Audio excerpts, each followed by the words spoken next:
Welcome to the Profit Desk. My name is Dexter. And I'm Daniel.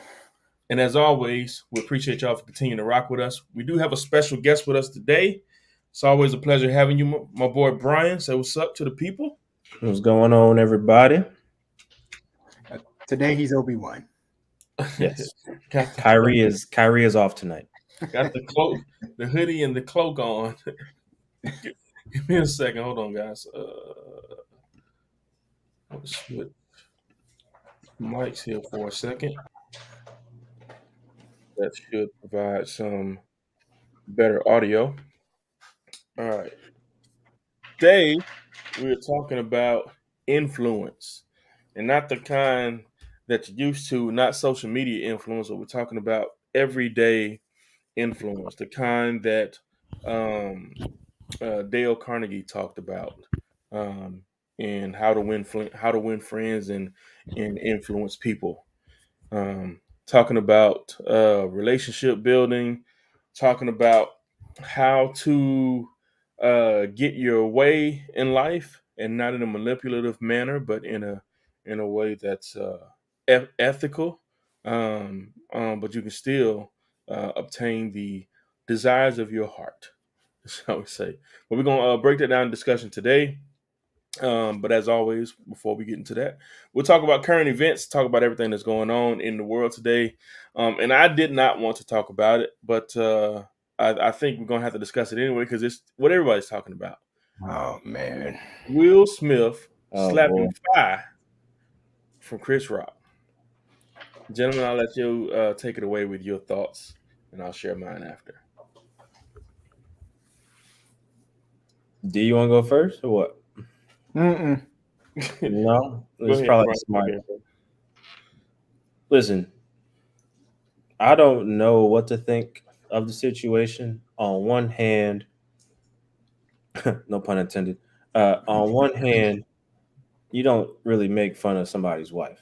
You know, that's kind of off limits. I get that's his profession.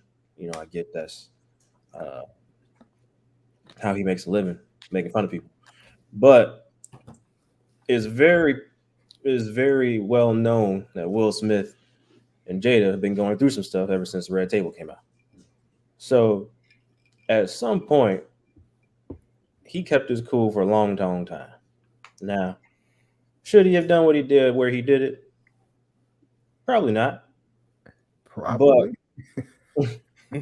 probably. It's 50-50. There's two schools of thought behind it. And me personally, I'm like, listen, if it wasn't staged, which is, Chris Rock kept his hands behind his back the whole time and he was bracing before it hit him. So you got to look at it a few different ways.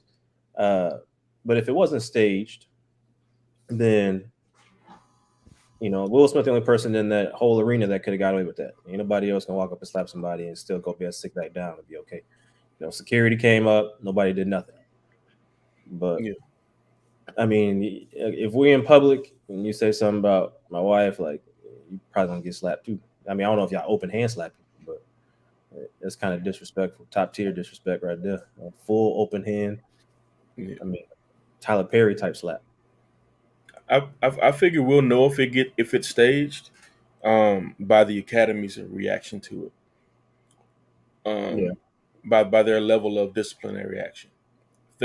If they snatch the Oscar back, definitely not staged. It's like the highest point in any actor's career to receive that. That yeah, that that, that ain't something you want to stage, and then to be expelled from the Oscars moving forward. Kind of not something you want to stage unless you're planning on retiring. you, yeah, you, you know what I mean? So I think we'll know based on the Academy's response and how severe it is, whether or not we can put this one in the staged category. And I personally don't think it was staged, yeah.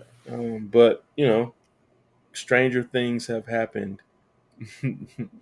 When um, you first look at it, though, it does look staged because, yeah, like everybody has mentioned, Will was laughing. hmm They then take the shot away from Will, Jada, back to Chris. yeah, 2 seconds later, he's saying "uh-oh" and laughing, and here comes the crowd. Oh, ho, ho, ho, ho, ho. Mm-hmm. He, to your point, Brian, keeps his Yeah. hands behind his back. Mhm. Did you notice there was a pause From between, Will, yeah, I saw that. from Yeah, Will? He got up there, looked down, and then swung, and it was like a. It wasn't even swack, right? yeah, It wasn't even skin on skin. It's like he hit him right here, Yeah. and it's kind of like, whoa, whoa. Uh, I'm, I'm, I'm kind of torn between the two because if you sit, it's known that if you sit up front during the Oscars, you're going to get roasted, Yeah. yeah. right? Right. If you don't want anything said to you, because you're right there within eyesight. Right. You're who I can see, so I'm Right. gunning for the people I can see, right? Yeah. So if you don't want to get anything said about you, sit behind the front. You can still get the Oscar, and you sit in the second, third, fourth row. It's cool. You don't have to sit at the table in the front. Right. Um, Yeah. on the other side, um, there could be some carryover from that red table and being dragged by the internet, being talked about. Then all of a sudden, you know, there's this whole alopecia thing, and so she decides not to wear the wig anymore, just cut her hair off, and just you know, Yeah. I mean, she's been wearing turbans for the last 2 years because of that. We all right. know that. Yeah. So she decided not to cover her hair, right? Cover her Right. head, and then that night of all nights, when you are shoe in to get the Oscar, not only that, brothers, not only that, gentlemen, but this year was the year that had all black production cast. Mm-hmm. Behind the scenes, blackity black. Yeah. And and Next and year, yeah. next year they can say, "Don't come back." And that's why I don't think it was staged. That's because I don't think that Denzel will go along with that. I don't think Tyler Perry going along with that. I mean, Oh no. even Chris Rock, you know what I mean? Like, I know they had beef last time because of the comment that he made about Jada last time he hosted the Oscars. Hmm. You know, 2016. yeah, yeah, yeah. They kind of fell out because of the comment he made then. And they patched it up, whatever. It was no big deal.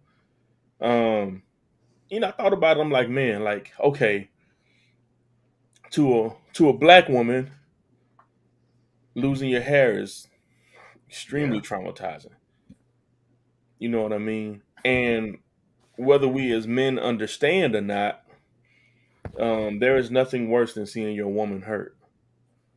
Like, you know what I mean? So, and I think to myself, you know what I'm saying? Like, whether I think something is funny or not, uh, if you hurt my woman, we got problems. You know what I'm saying? Like we got an issue that I got to address. Right. Now, am I would I address it in that moment in front of everybody? Probably not, because we're gonna be backstage together at some point, and we'll deal with it. We'll deal with it, between men, which is how I personally think it should have been handled if it was an issue. Right. Um, I do understand, Chris Rock too, having his hands behind his back. People say, "Oh, well, why would he have his hands behind his back?" You see a guy coming up on stage because people have come up Mhm. on stage before, and that's never been an issue. You Right. crack jokes, people come up on stage, bother the comedian, and they go back down to their seat. It happens. We've seen that at countless award shows, especially of the if somebody's black is hosting.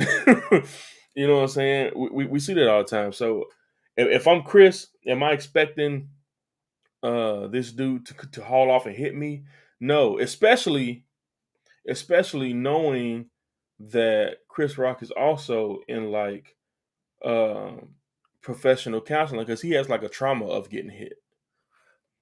Um, You got you know, jumped. he gets he get robbed all the time, bro. all the time. Surprisingly, I don't know how he like can't. as a grown man, like he get robbed and beat up all the time. How is this possible? But he does, and he's and now he's in like professional counseling for it. Has been for the last couple of years. So I don't, there to me, when people say like, what's the old saying? When you hear hoof prints, you think horses. Don't think about zebras. So if I see something, I tend to think it's real until the evidence points to the contrary. And for me, there's more downside to um, faking it than there is to letting the show play out how it was supposed to. If you look at Jada and the opportunity that she would have had to, um, you know, bring awareness to alopecia, just by being the victim. Now, like her and Will have turned into the aggressors. All that is out the window. Um, you know what I mean? Or even Will on the biggest night of his life. Not only did you win an Oscar, but you want there has never been a time where you've gotten all three, right? You got the Oscar, your film made money, and you got best performance. Usually your movie will get an Oscar. Maybe the movie didn't do so well, but whatever. Or you'll get best performance, and maybe the movie doesn't actually win an Oscar. But he got all three in one night. And I'm like, man, do you seriously do you piss on that? Do you throw it away? Oh, I don't know, bro. I don't know, bro. listen, he lifted his leg up and he found a tree. That's what I'm saying. And that's what I'm saying. Like, so I don't know. I don't know if on the biggest night of your life, the Oscars say, hey, you know, I know this is a big night for you, but we can't have that be the story. We need you to, hit Chris Rock or fake like he gonna hit Chris Rock. I don't know, man. Yeah. I don't know. I know. And I got tired of seeing it on my timeline. I can tell you that. Same. I'm not seeing it right Mm-mm. now. But anyway, so that was my thoughts on it. Whatever you think about it, you can leave it in the comments. I'm pretty sure everybody watching this got some opinions on it. So Everybody you got some probably tired of comments. hearing about it too. Yeah. Now, I thought a current event that was interesting was Russia about to What put about their currency on the gold standard. what? I didn't see that. Tell me more about it. I didn't see that. Yeah, man. So it's been like buzzing for the past few days. Russia is trying to put I think it's called the ruble or the ruby or whatever it is. Rupel, yeah. They're trying to put it on the gold standard, which would then force the dollar down tremendously. Yep. Because the dollar used to be on gold standard, but now it's not. It hasn't been for some time. Yeah. Right. So I thought that was pretty interesting. I thought it was a power move by Russia because Russia's like, all right, y'all gonna try and like we have the most gold, period. So y'all try to come for us, that's fine. All we gotta do is make one simple switch, and now y'all in trouble. You still gotta come to us regardless. Right. I thought that was a power play by Russia. That was pretty sweet. As far as power plays go, not like I support it. I'm just saying, like, if you going like, okay, you gonna do this to us, add sanctions, okay. We have the most gold, so we're just gonna destroy everything. We'll take over. Now everything has to run through us when you purchase gold or something. Like I thought, oh, it's pretty dope. I don't have the article, but it was on Wall Street Journal and CNN yesterday. That's pretty cool, man. But Well, I mean, it's gonna suck for the economy, but we're traders. We'll ride it all the way down. oh yeah, I've been watching gold and silver the last 2 days. Like yes, oh yes. Hey, what do you all think about the tremors of recession in the next 12 to 24 months? I think it's very real. I don't stand there for a couple of years. I don't think. I think when people mention that, they're looking at the crash of 08 and quantifying that as a recession. And I don't we don't have enough inventory to see a recession of that kind. I don't think for the next 5 to 10 years. as far as real estate is concerned. We just don't have the inventory. We're not making anywhere. We're not building or anywhere near the amount of homes that we had in '08. '08 was a crash of excess.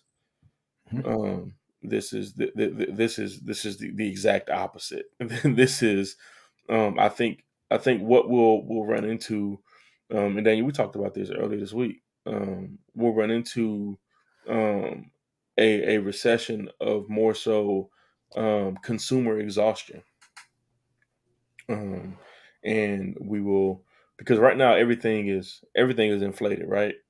Um, Prices on everything is inflated. I think we'll run into an instance where we run into a bunch of consumer exhaustion, and the market will eventually soften by the people that back out of the market.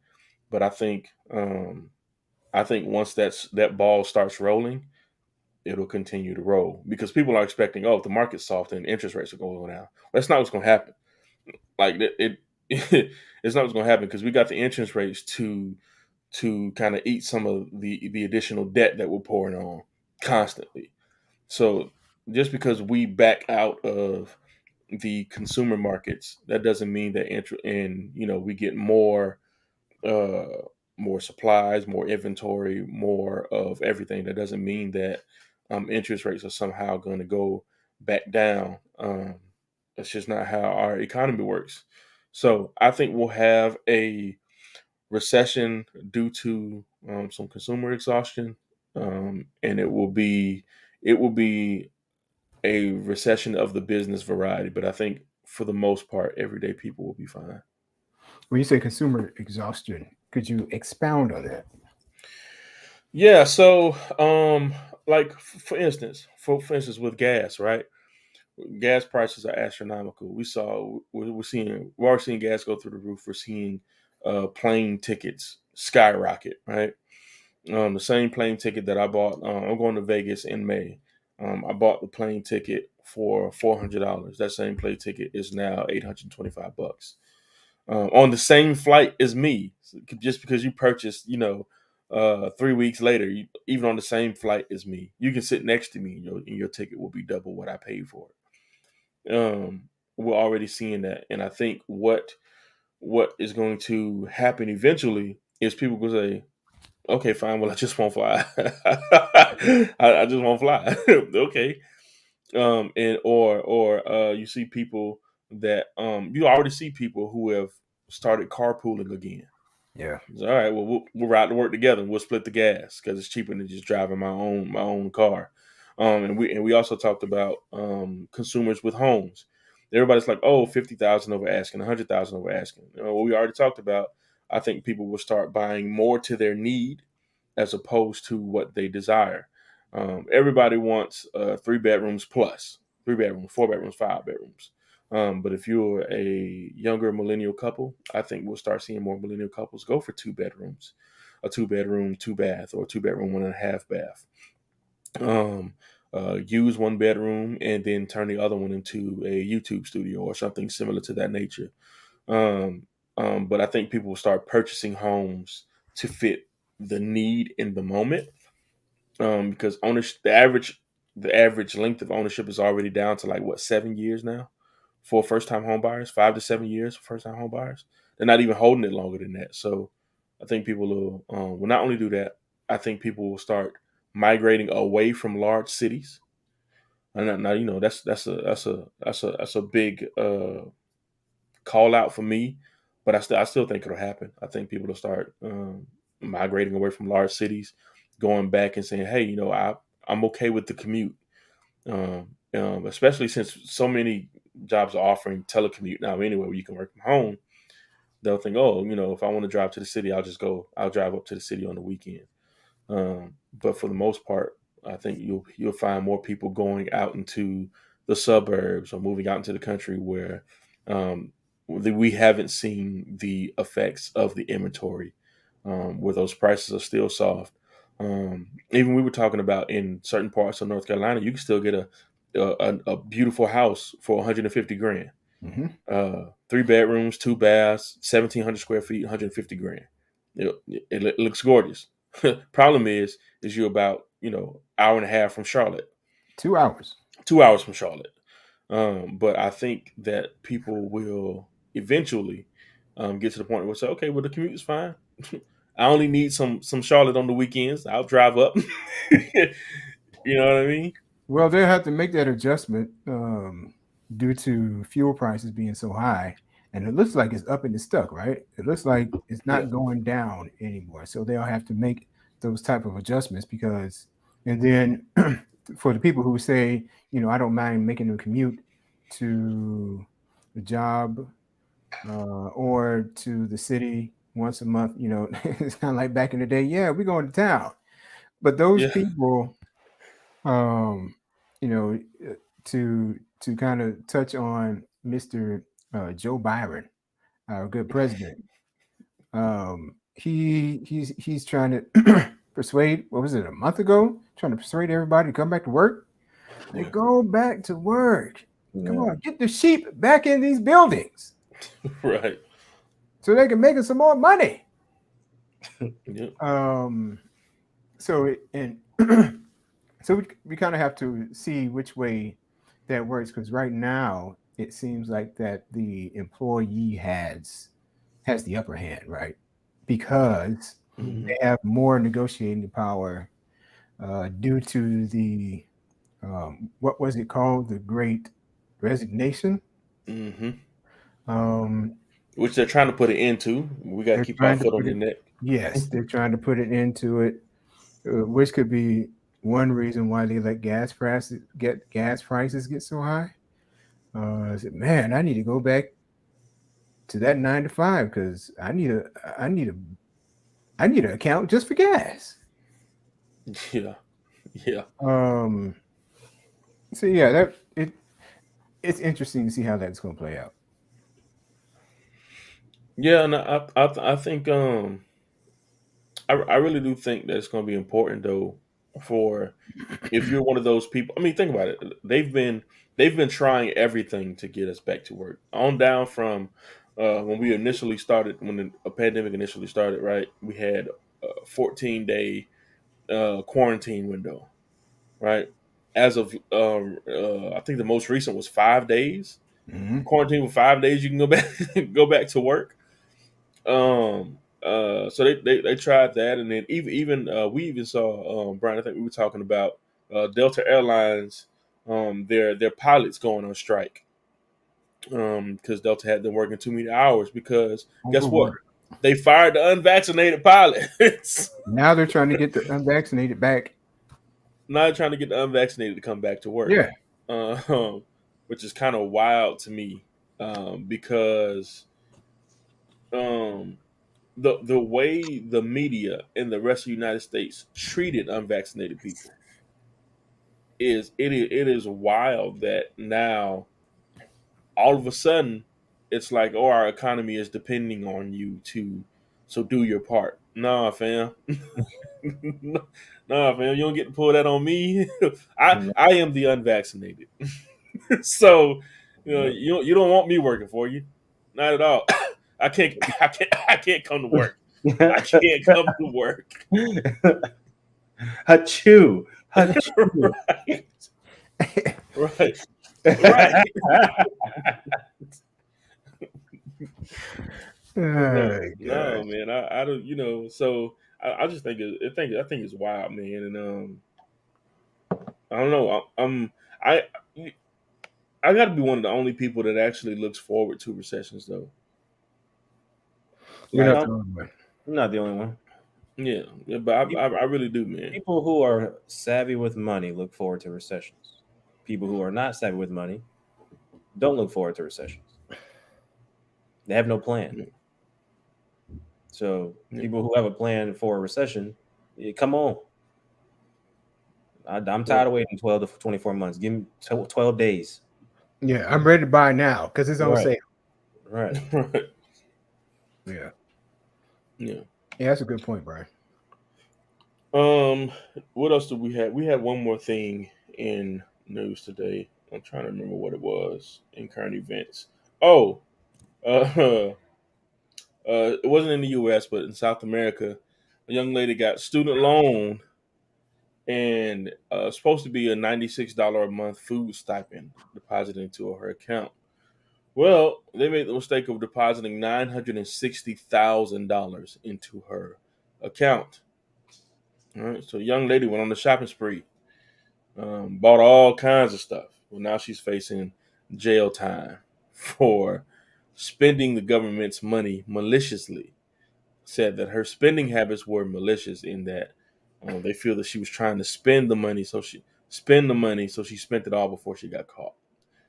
Uh, so yeah, I don't know if anybody has an opinion on that, but that was a current event that just happened. I need to see the statute that says it's malicious. But it wasn't in the U.S. It was in South Africa. Oh well, Yeah. well, GSOL. Yeah. Yeah. If it was ours, Hey, you're going to we jail. got it. You're going to jail. Hey, I told Daniel I would have turned that money into crypto so fast, bro. Yeah, gone. Y'all, they couldn't have come and got that money if they wanted to, bro. Nope. You couldn't come and got that money if you wanted to. Yeah, sure. Yeah, put me a year or two. Yeah, Yeah. your time. In a year or two, it's going to be worth more than Right. it was 2 years ago. And I'd be in going to prison be with my okay. feet kicked up. Listen, I'll be okay. Yeah. And I hire myself some protection on the inside. Hey, I give you a full Bitcoin. Take care of me. Right. Make sure nobody got no problems. I'll come out in shape, swole up, and rich.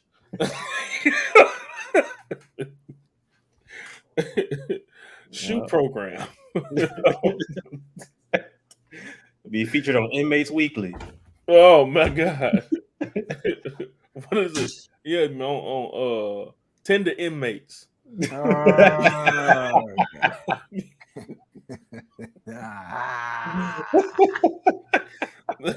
I'm telling you, man. oh, All right, so tonight's topic, man, we talk about influence. that's a lot of guys swiping right. That's a lot of guys. Yes. Yeah, I'm sorry. I'm sorry. I'm sorry, brother. If you coming out, buff and in shape and you rich, yeah, and you've been in the clink for 2 years. Oh yeah, you looking real good to bro. Oh yeah, you looking real good to the other half right about now. Oh my god. All right. What's the we're reading a book right now. The Catalyst. All right. And the section, have you ever read that book, Brian? I have not read The Catalyst. The Catalyst. Okay. There's a section that we're reading right now called The Movable Middle. All right. And it's talking about how when you want to convince someone of something, the worst thing that you could do is throw the facts at them, because most people will dig their heels in on the facts, regardless of how ridiculous their argument is. It is very hard to win someone over with the facts, right? Unless it's a judge. Unless well, yeah, I mean, judges are mostly taught to be even keel, right? But most people get emotional when you start attacking their beliefs, right? So if you for instance, let me see, let me think of a good one. If okay, There are for instance- no. I'm Go going to ahead. help you out. I'm about to throw you an alley oop. There are no good men. There you go. That's a perfect one. All right. There are no good men. No, there are no good black men left. Black Let's keep it black. Let's keep it blackety black. There are no good black men left. We even went through the statistics, right? If we, I guess I could pull it up in a second if we need to, but we were going through the statistics on blackdemographics.com, right? Black demographics for black people, so there are no skewed results. So the white man did it. No, these are by black folks. All right. Over the last 10 years, economically, black men have been doing extremely well. 56% of us are in the middle or upper class, which is crazy to think, right? 56% of black men are in the middle of upper class.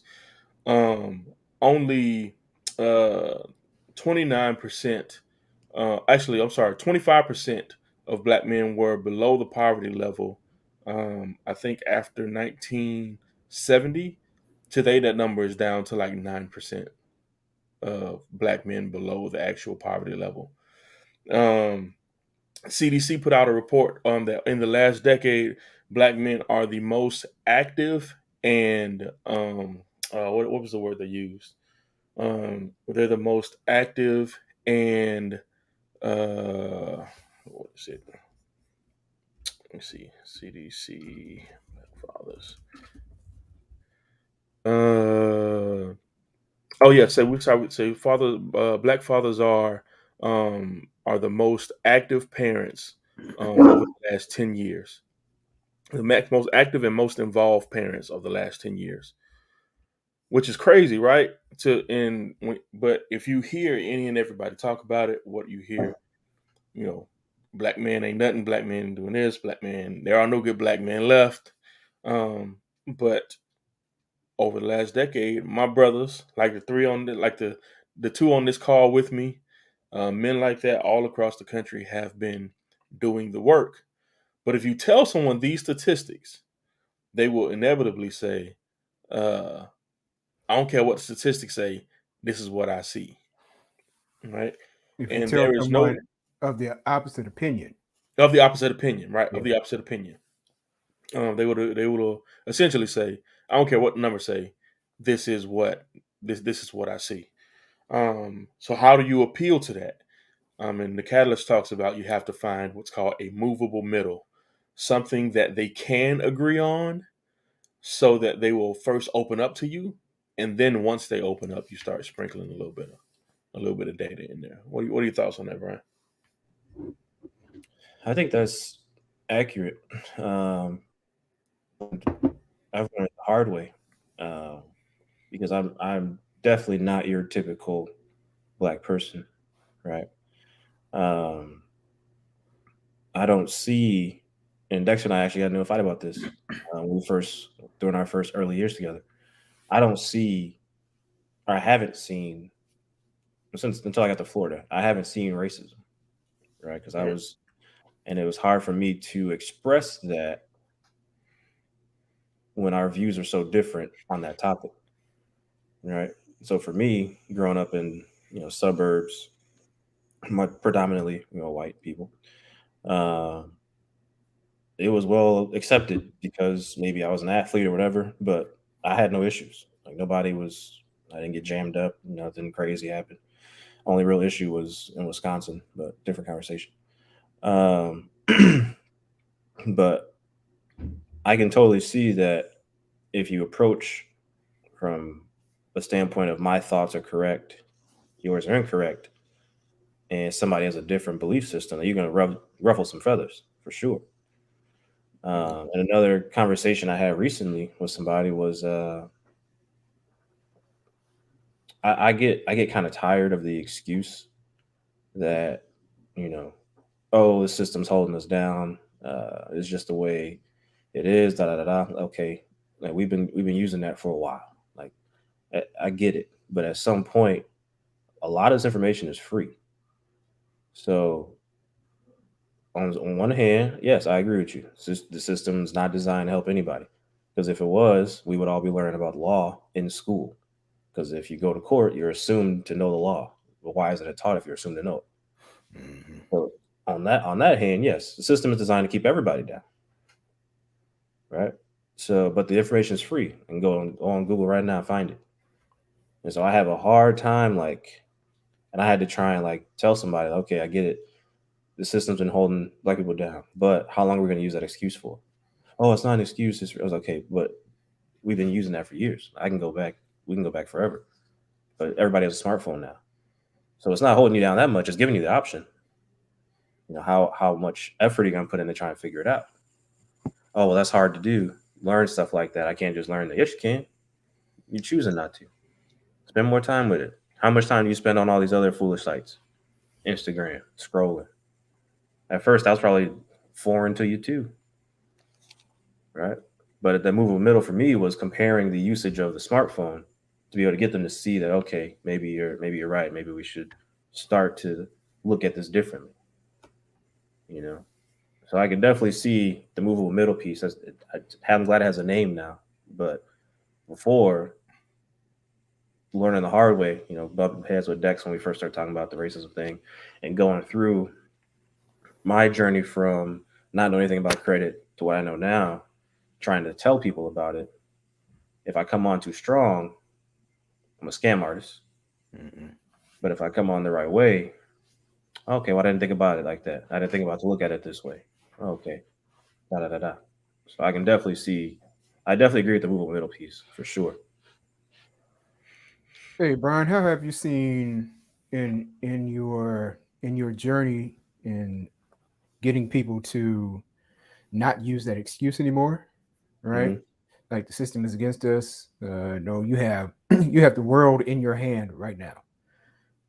All you have to do is use your brain to access that information to be able to, access everything you need. What methods or what strategies or what philosophies are you finding yourself using now to move people incrementally towards them not thinking or your way of thinking?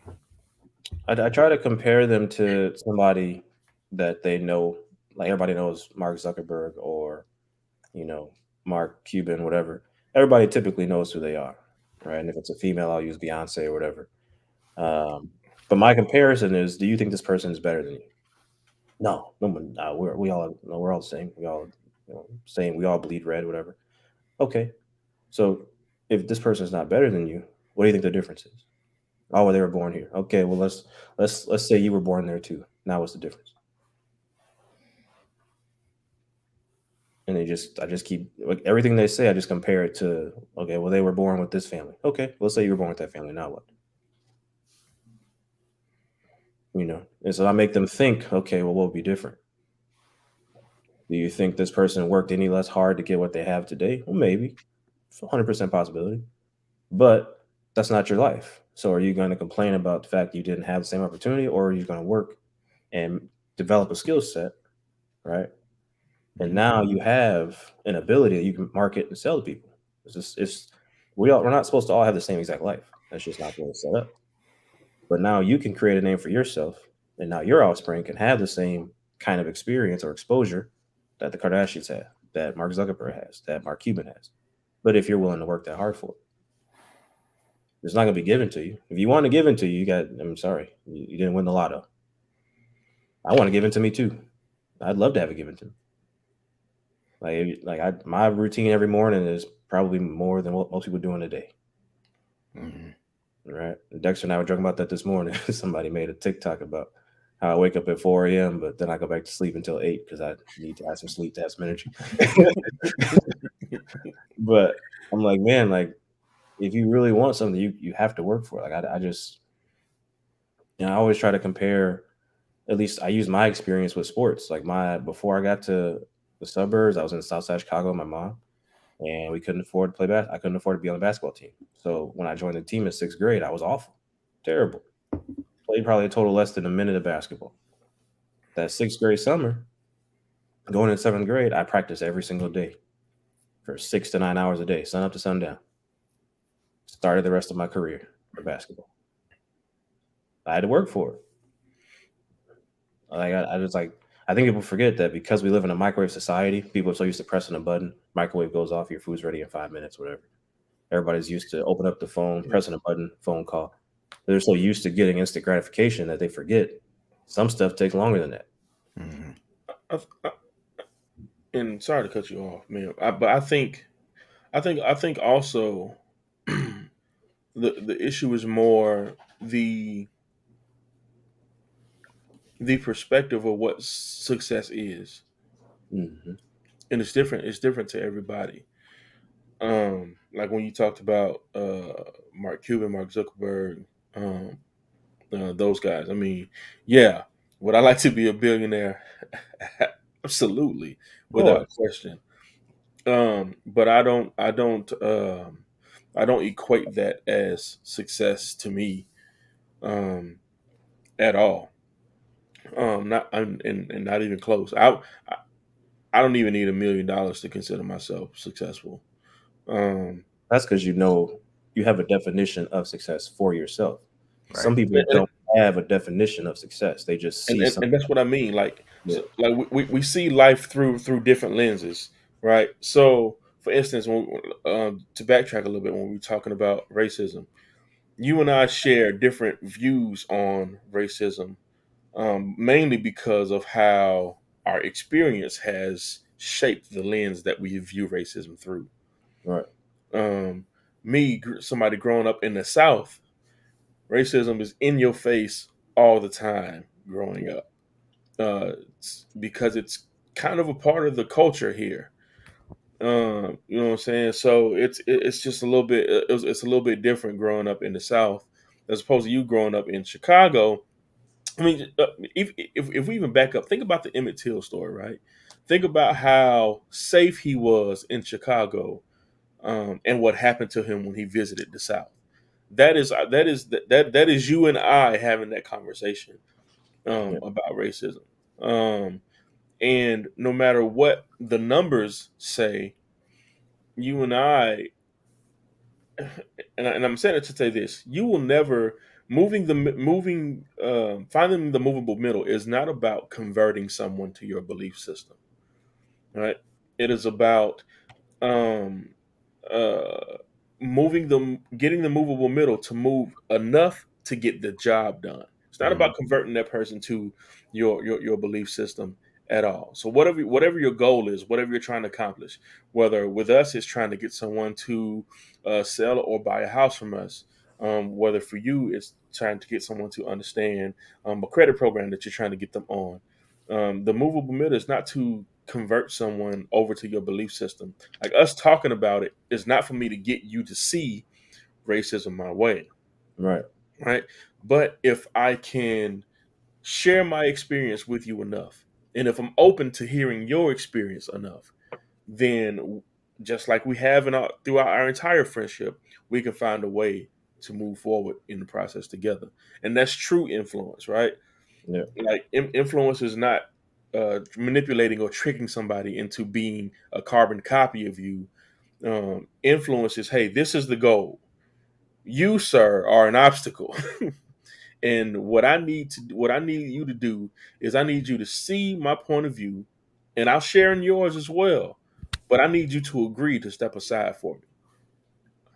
What do we need to do for you to agree to step aside and allow me to achieve that goal, or for me to say, you know what, hey, I don't want to stand in your way either, for you to achieve your goal. And to me, that's what influence is about. It's about, uh swaying the building, not moving it. Yeah. And some some beliefs are so entrenched in uh, people's character, psyche, their beliefs. Like, take for instance, it's a hot button, politics. If you ever go home, Thanksgiving, Christmas, any type of holiday, you don't talk about politics. Yeah. Like, you don't talk about politics because it's a hot button, right? It's Hmm. one of those things where, whether you be a liberal or conservative, or you're somewhere in the middle, you have a little bit of both. It just depends on, what day or what side of bed you wake up on, how you feeling. Um, but they gave an example in that book, how, I believe, for 30 days, right? The person on the opposite end of the spectrum, whether they were conservative or liberal, all they listened to or were fed was what they didn't believe in, Hmm. just to see what would happen, to see if they would move toward the middle a little bit. And with that instance, they found out that they dug in even Move further further away. into their beliefs, right? It really has to do with the topic or whatever they believe. It really has a lot to do with swaying that building or moving them incrementally just to get the job done. Because sometimes you know, it won't happen. Yeah. Sometimes you'll convince them, you'll give facts, right? You'll try to appease to the better self. You're human, I'm human, let's work together uh, to try to come to some common bond to be able to move this idea forward. And for some reason, in some ways, going back to your uh, example of ain't no men or black men or good men in America. Yeah. If all you're hanging around, you have to look at where you're getting your information from, right? Yeah. If all you're hanging around for the black men and for the black women, whoever says it, Hmm. if all you're hanging around are people who see the same thing as you, that's all you're going to see. Mhm. Yeah. And that's why social media is so destructive, right?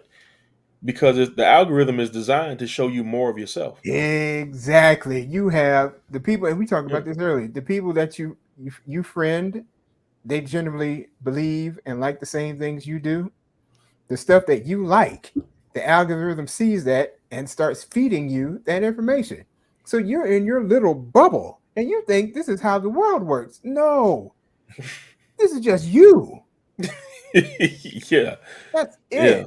You and your little bubble of people, however many people that is. It may be 500, maybe 1,000, maybe 50. But all of you all think, act like the same things in general. Yeah. Yeah. And in order for you, because I've had to do this, in order for me to be able to see things in a broader view, I think I've had the advantage of being able to have a father who was in the army, so we got to travel the world earlier. So being able, I can see both sides. I can see Brian's side and I can see your side, Dexter.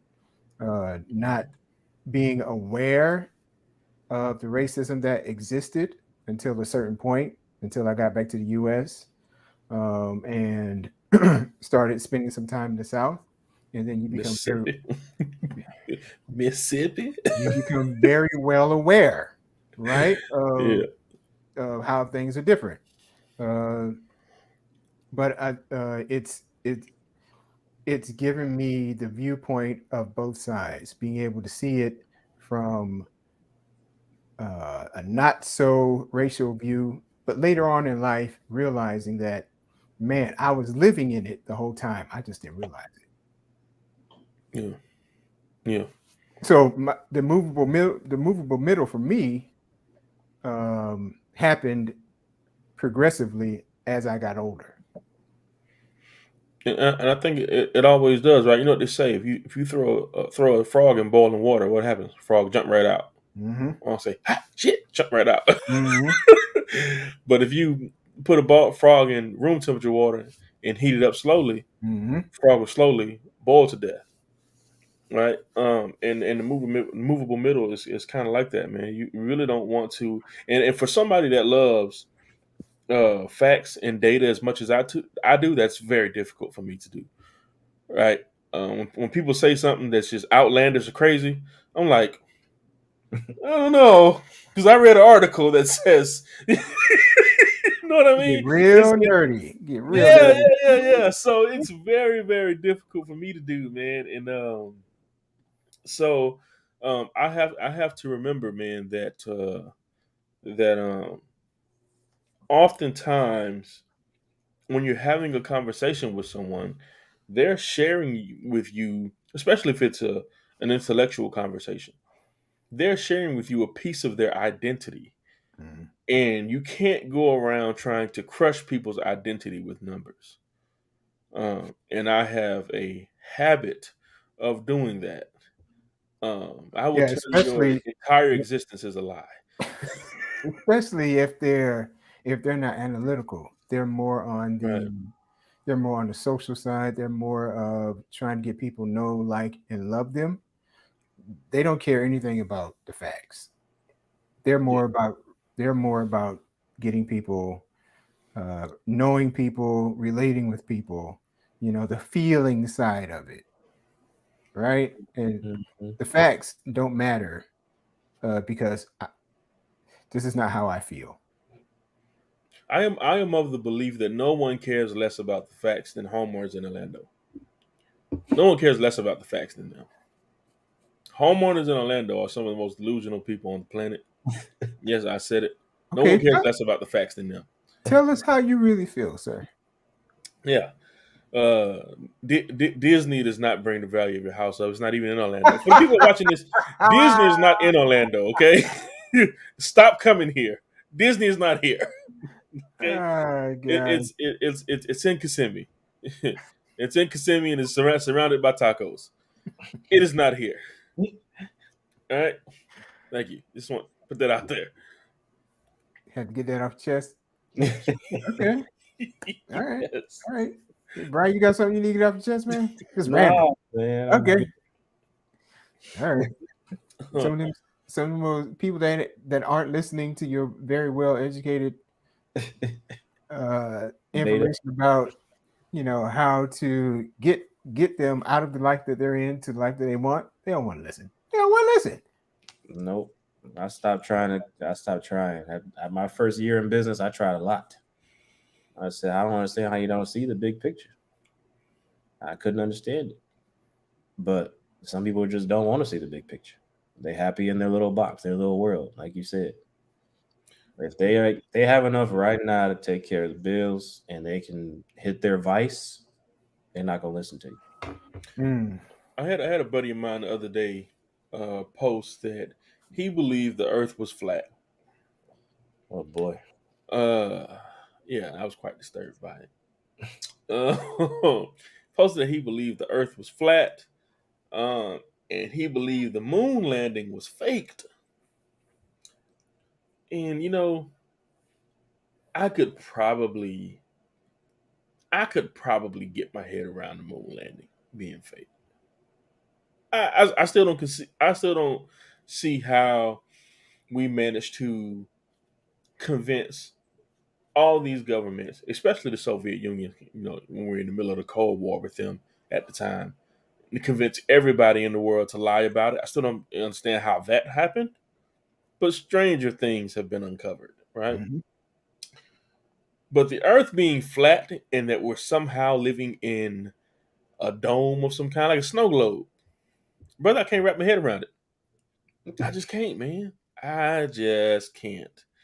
And he put that on Facebook, and it triggered me, man. So I start throwing some data, throwing some data. Keyboard warrior. Oh Keyboard yeah, warrior. I was feverishly typing. Like that. Oh, I'm gonna get you today. You're gonna learn today.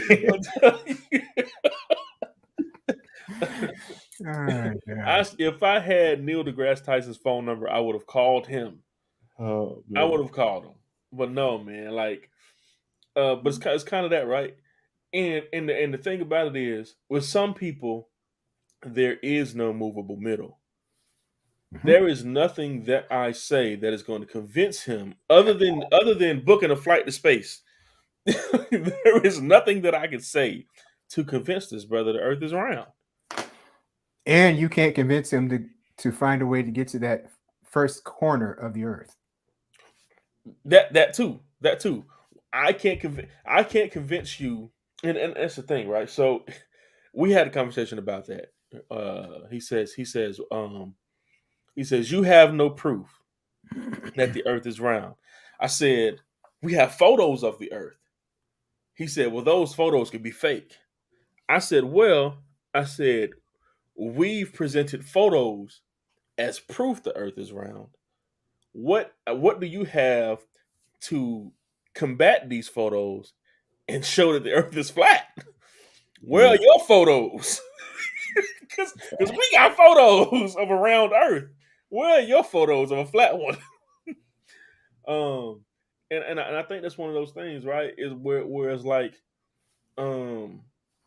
that knowing that, hey, the once what you have, the data that you have, once they've decided that that data is flawed, that conversation is terminated. There is nothing there is no progress to be had. Because whether they trust you or not, they don't trust the lens that you're viewing the world from. So there is no progress to be had, and I think when you're trying to find the movable widow with somebody, that's why it's always better just to keep your opinions to yourself until you've heard their side. Just shut up Yeah. and let them offer all the evidence that they need for you to sway the building. You know what I mean? Mr. Keyboard Warrior, Yeah. Yeah. did you um, did you take your own medicine on that one? Because it Hey man, sounds hey, right. hey man, don't do as I do. Do as I say. Listen, That's not a valid argument, listen. man. Do You're as I not moving say. me towards that middle at all.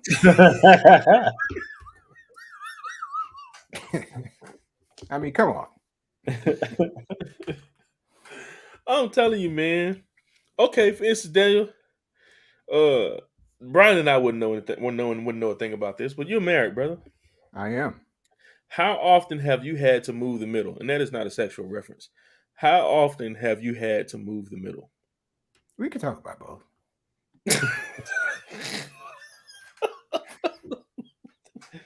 But since we're on the safe side and we're talking about influence, Yeah, man. it's long answer short because it's a lifelong thing. With influence, right? That's the capacity to have an effect on somebody's character development, behavior, to move them in a direction that you want or you prefer, right? Like you said, to a preferred effect or to affect that behavior, character, or their development. That comes with confidence, that comes with competency, that comes with character, that comes with the ability to follow through, right? Yeah. And then it comes with the ability to be able to effectively communicate, your idea of what could be. So, in every aspect of life, whether it be your family, your finances, your friendships, um, business, whatever it is, you have to have, for me, you have to have those pillars to be able to influence someone to move incrementally or to make a big jump. So to answer your question, I've had to follow through on some things. I've had to keep my word. I've had to have character, which in most women's cases, they want to feel safe. If you can make them feel safe, you can, for the most part, if you have a plan, have them come to your side, right? You can sway them to your ideas. They can't be too crazy. They can't be too off the wall, right? You have to know the person you're talking to be able to convince them that what you're talking about, the idea, the flavor of the week, so to speak, is really good. And then you really have to dial in on the fact that what you said is not changing. You're consistent. That's another C. So being consistent in your character, commitment, your competency, um, all of that is important to be able to influence anyone. Because even if I don't know you, you've seen me be consistent in what I'm doing. You've watched me in some platform, right? Whether it be on television or social media. Oh man, that guy, every week they keep doing this show, right? Every week they keep putting out jewels. Every week, every day. Brian is putting out some information about whatever it is he's talking about. Um, so eventually that influence is drawing, right? That influence draws whomever you're going to touch. Mm. And being able to give consistently, that causes influence as well. So me in my life being able to give to my family what I have each and every day influences them, even though they may not know it. I may not even know it. Like there was this one time with my kids, with my sons actually, man, and it was a few years ago. I'll say this and I'll shut up. It was a few years ago. I didn't realize the influence I had on their life as their father. I took it for granted. It was one of those situations where we had to move and we had to move fast. So I had that type of command, that type of energy, that type of urgency in my voice to say, hey, we got to move fast. They had not moved like that before in their teeny tiny little lives. I was like, oh, my words have influence. But that was because I was consistently their father. I've been consistently there. Going to the beginning of our discussion tonight, I've been consistently there. Good or bad, ups and downs, I've been there. I'm in your face because I'm not going anywhere. But being able to be consistent is is a very good way to be able to influence somebody. Hmm. I'm sorry, that was a really long answer. No, it's good, bro. It's good. So, but yeah, I mean, to shorten that up, right? Just the one of the primary pillars of influence is consistency. Mm-hmm. Um, People tend not to. It's hard to convince somebody of a belief that you don't yourself stand behind. Sure. Um, so yeah, consistency. We're a little bit over an hour. Before we get ready to wrap it up, Brian, did you have anything you want to share with the people um, on the topic? I think Daniel kind of touched on what I wanted to really want to touch on. Like that, the being consistent part is everything. I think a lot of people aren't consistent in anything, and I don't mean that like I do mean that the way where I said it. I mean, people aren't consistent in anything. Um, for example, if you someone, the easiest example is January 1st. Uh, that's the easy example. Like people say, "Oh, I'm gonna start this diet, new year, new me," all that foolishness, and then about 3 weeks later, it's over. And you ask somebody, "Oh, well, life got in the way," right? That doesn't influence anybody in your circle to believe that that was a real serious thought for you, Yeah. right? So consistency uh, is definitely one way to increase the influence you have on somebody. Um, and I know when I was doing my 75 hard challenge, uh, and it was during probably one of the hardest parts of the year for me because it was during football season. And during football season, usually, I mean, I had a beverage in my hand for every game. And the game started noon on Sunday. Beverage in my hand on noon on Sunday. That's when it starts. Uh, but then I was going through being consistent, and because of that, I influenced quite a great deal of people around me uh, to either try that diet or to try that challenge or to try eating healthy or try to stop doing something. And that's just one example.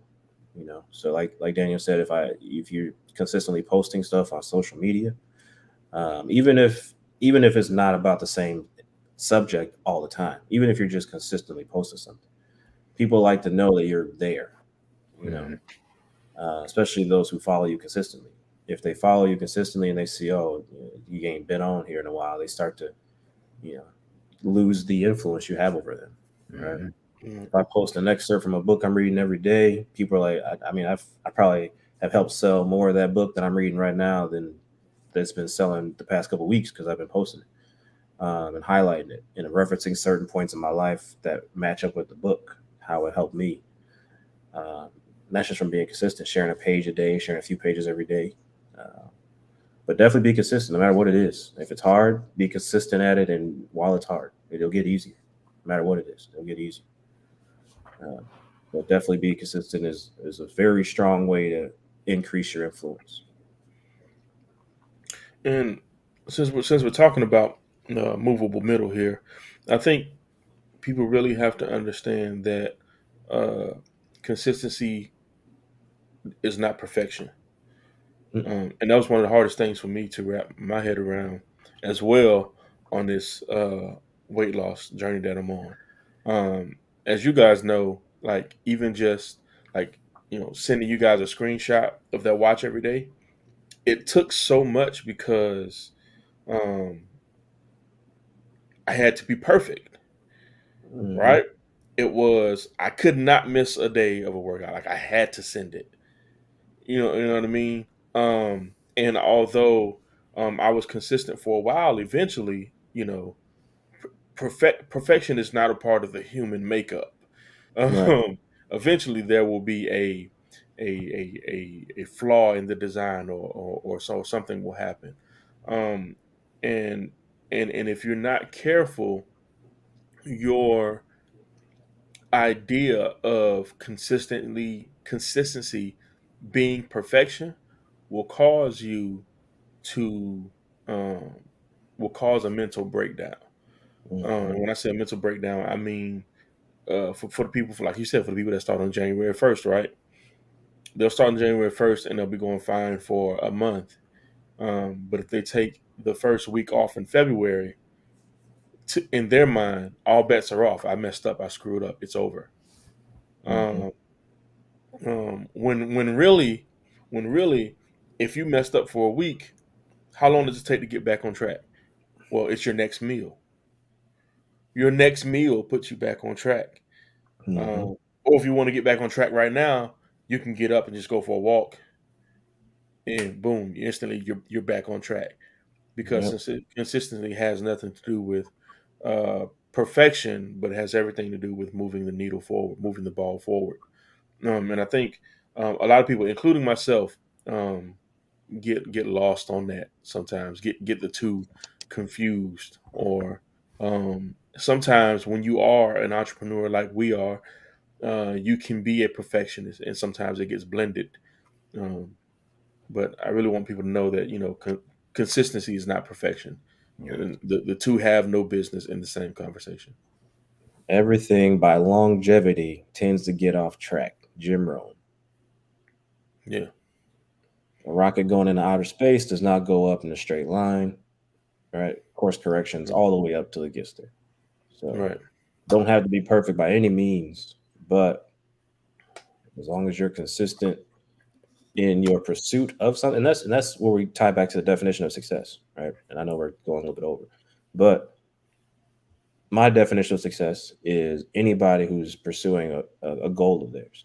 So if I'm consistently pursuing my bettering my health, I'm successful, right?